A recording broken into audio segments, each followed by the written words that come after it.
আপনি আমার মেট্রো রেলে উঠাইছেন, শাহবাগ জাদুঘর ঘুরাইছেন, খুব ভালো লাগছে। চলে কালকে আমরা চিড়িয়াখানায় যাবো।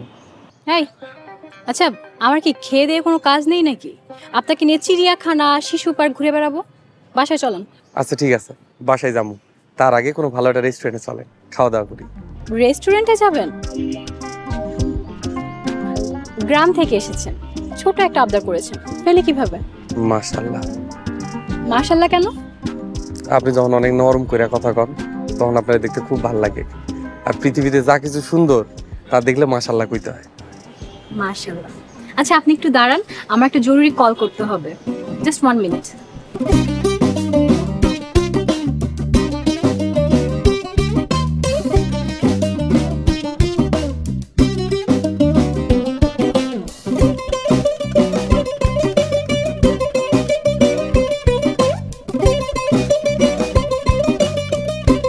I'm done.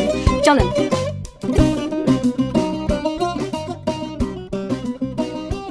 কি খাবেন বলেন? আপনি যেটা খাবেন আমিও সেটাই খাবো। আপনি যেটা খাবেন। আরে দোস্ত মিম, তুই এখানে? আরে সজীব, কেমন আছিস? লিলি, রাশেদ, তোরা কেমন আছিস? দোস্ত আমরা সবাই ভালো আছি। তোর সাথে যেইভাবে দেখা হবে তা ভাবিনি। খুব ভালো হয়েছে। এখন তোরা সবাই আমাদের সাথে বস। আয়। আর wait, meet my cousin mister Khalid. Hello Khalid. আমরা সবাইকে আসসালামু আলাইকুম। ওয়ালাইকুম আসসালাম। এই তোরা বস।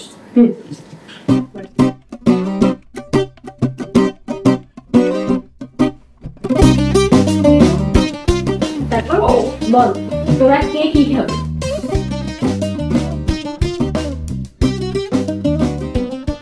না দোস্ত, তোর চয়েস অনেক ভালো, তুই অর্ডার দে। আরে না, আজ খালিদ ভাই অর্ডার দিবে। খালিদ ভাই অর্ডার দেন। আপনারা আমার মেহমান। মিম, আপনি অর্ডার দেন। ভাই একটু এদিকে আসেন না।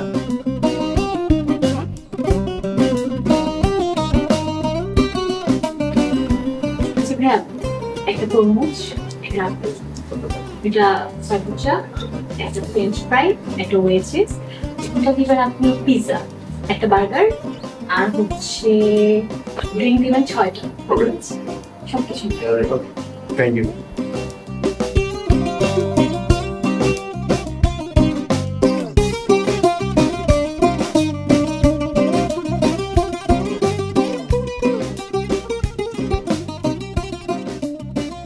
তারপর খাওয়া দাওয়া তো বেশ হোক, এবার ডেজার্ট।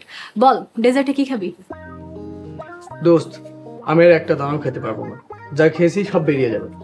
কি বলিস? ডেজার্ট ছাড়া জমে নাকি? আচ্ছা আইসক্রিম অর্ডার করি, কি বলিস? দোস্ত আমিও কিছু খেতে পারবো না, পেটে একটুকু জায়গা নেই। দোস্ত, আমি আর পারবো না, আমরা উঠি। থ্যাংক ইউ খালিদ ভাই। মানে কি? 10 মিনিট ওয়েট কর, পেটে জায়গা খালি হয়ে যাবে। না হলে এক কাজ কর, খাবার বাসায় পার্সেল করে নিয়ে যা। এই রেস্টুরেন্টের ডেজার্ট আইটেম অমায়িক। আচ্ছা এক্সকিউজ মি,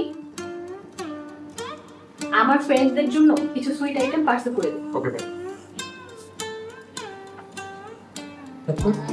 যা তাহলে তোরা খাবার নিয়ে বাসা চলে যা।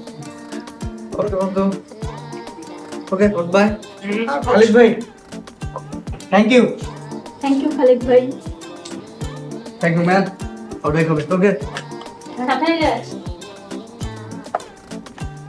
Thank you very much mister Khalid. আচ্ছা চলুন তাহলে এখন উঠা যাক। Waiter, bill please.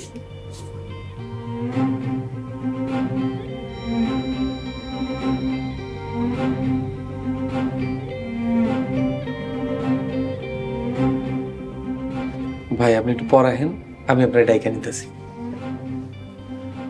মিম, আমার কাছে তো এখন এত টাকা নাই, আপনি একটু বয়েন, আমি ব্যাংক থেকে টাকাটা উঠাই নিয়ে আই। হোয়াট? টাকা নেই তাহলে এত দামি রেস্টুরেন্টে নিয়ে এসেছেন কোন আন্দাজে? ননসেন্স। আমি তাহলে জানতাম না যে আপনি এই রেস্টুরেন্টে নিয়ে আইবেন, আর তাছাড়া আপনার বন্ধুরা আইবো এটাও তো বুঝি নাই। বুঝলে আমি টাকা উঠাই নিয়ে তারপর রেস্টুরেন্টে আইতাম। হো, খাইয়ে এখন খোটা দিচ্ছেন? আপনার মন এত ছোট? ছি, আমি এখনই আমার বাবাকে কল দিচ্ছি, বাবা এসে টাকা দিয়ে আমাদের উদ্ধার করুক। মিম প্লিজ, আমি তো আপনাকে কই নাই যে আমি বিলটা দিতে পারুম না। আমার একটু সময় দেন। যদি আপনি ফিরে না আসেন তারপর আমি কি রেস্টুরেন্টে থালা বাসন মাজবো?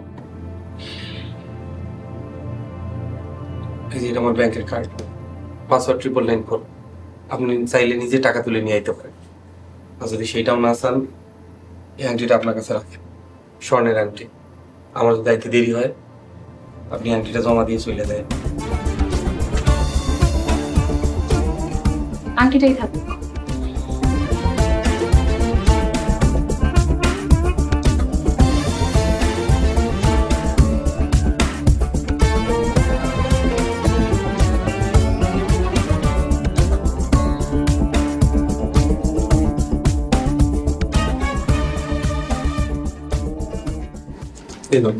এটা হলো বকশিস। আমার কাছে তো ভাঙতে নেই। আপনার সার্ভিস খুব ভালো হচ্ছে, অনেক ধন্যবাদ ভাই। আপনি পুরোটাই রেখে দেন। Thank you. এত বড় লোকই দেখিয়ে কি লাভ হলো? 200-100 টাকা দিলেই তো হয়ে যেত, তা না দিয়ে দিলেন 1000 টাকা। আপনাদের মতো এরকম লোকদের কি বলে জানেন? রাম বোকা, বোকার বড়টা। আপনার কথা হয়তো ঠিক, আমি বোকাই, কিন্তু আমার বোকার বিনিময়ে আমি যে মানুষটা হাসি দেখলাম, এটা আমার কাছে লাখ টাকা সমান। ও মাই গড, আপনি তো দেখছি বিরাট দার্শনিক। ভাই একটা সত্যি কথা বলি, কিছু মনে করবেন না প্লিজ। আপনার এসব বোকামি দেখে না আমি মোটেও মুগ্ধ নই। এখন অনেক বেলা হয়ে গেছে, চলেন। চলেন, কাল তো আবার চিড়িয়াখানায় যেতে হবে। আচ্ছা মিম, একটা কথা জিজ্ঞেস করি, কিছু মনে করবেন না? আপনার কথায় যদি আমি কিছু মনে করতাম তাহলে আপনার মতো মানুষের সাথে সারাদিন আমি ঘুরে বেড়াতাম না। বলেন, কি বলবেন? আপনার বন্ধুদের আরেকদিন ডাকেন, এটা বড় কোনো রেস্টুরেন্টে। তাদের খাওয়াই আজ মন ভরে নাই আমার। আমি আর অনেক টাকা নিয়ে আসবো, ওদেরকে যা খেতে চাবে সব খাও। ও তাই? বাসটা বুঝি জুকসুই হয় নাই, আরো বড় বাসটা। মাঝারি সাইজের ছিল, এবং এটা হচ্ছে বাঁশ, সেটা তো পরেই বুঝতে পারলাম। মানে কিছু না, চল।